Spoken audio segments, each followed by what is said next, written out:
მთავარი ამოსავალი წერტილი არის რომ ჩვენ უნდა ვაჩვენოთ მაყურებელს ისეთი რამ რაც არ უნახავს და რამით უნდა გავაკვიროთ. აი ეს არის მთელი ხიბლი თეატრის. და დღემდე აი ამ სტრუქტურით მოვდივართ, რომ განსხვავება მაყურებელსა და იმ ადამიანებს შორის, რომლებიც სცენაზე დგანან, ძალიან თვალსაჩინო უნდა იყოს. ხშირ შემთხვევაში ეს რო არ არის ხოლმე, მაგიტომაც მე დონე არის ძალიან დაბალი. და ცხადია, ისე ვიბრუნდები, რომ მაყურებელი თანხას იხდის იმაში, რომ ხარისხიანი რამ ნახოს. უხარისხო სპექტაკლის ნახვაში ფულს არავინ არ იხდის. და ან მეორედ არ მოვა. ძალიან მნიშვნელოვანი არის ხოლმე ჩვენთვის როგორ დავხვდებით სტუმარს, ვინც მოვა. ამერიკული სისტემა მაგალითად ადმინისტრირების საერთოდ სცენის გარეთ როგორ უნდა მუშაობდე არის თავიდან ბოლომდე მორგებული მომხმარებელზე, რომ მას შენ შეუქმნა კომფორტი. ყველა ვარიანტში ვინც კი საღამოს მოვა ჩვენთან სტუმრად, აუცილებლად უნდა მიესალმო, მადლობა უნდა უთხრა, თითქოს ეს არაფერი არ არის, მაგრამ ყოველ შემთხვევაში თქვენ არ იცით მას როგორი დღე ქონდა და ამიტომ მადლობა აუცილებლად უნდა გადაუხადოთ, რომ მან დღეს საღამოს გადაწყვიტა რომ თქვენთან მოვიდეს. და ის მომენტი, აი ეს პატარა მომენტი, რომ ადამიანს დარჩეს შთაბეჭდილება, რომ ვიღაცამ იზრუნა უკვე მასზე, ხო, მიესალმა, მადლობა უთხრა, დააკვალიანა, ვთქვათ, დაელოდოს თუ ბილეთისაც შეიძინოს თუ არ ვიცი, ყავა მოუნდება თუ ჩაი მოუნდება სპექტაკლის წინ, ხო? ან რა ვიცი, რავი, ნებისმიერი ინფორმაცია რაც სჭირდება, ხო? ეს ძალიან მნიშვნელოვანი არის. ამიტომ კომფორტზე უნდა იყოს მორგებული თეატრი, მაყურებლის კომფორტზე და არა პირიქით.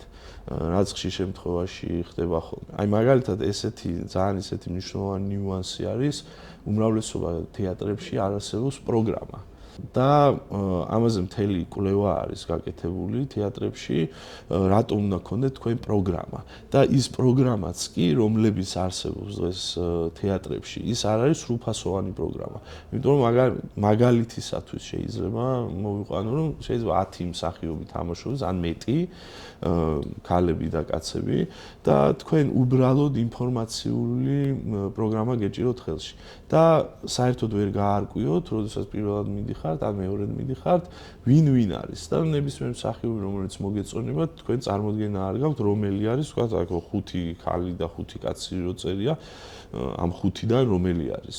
აქედან გამომდინარე, აი მაგალითად ამერიკული მოდელი, რასაც ჩვენ ვიყენებთ და ბათუმის თოჯინების თეატრი იყენებს ახლა, მაშინ როცა დავდგი, მას მერე შეცვალეს ეს სტრუქტურა, რომ ფოტოები არის და სახელი და გვარები, რომ თქვენთვის ადვილად გასარკვევი იყოს ის მსახიობი, რომელიც მოგეწონებათ, რომელი არის.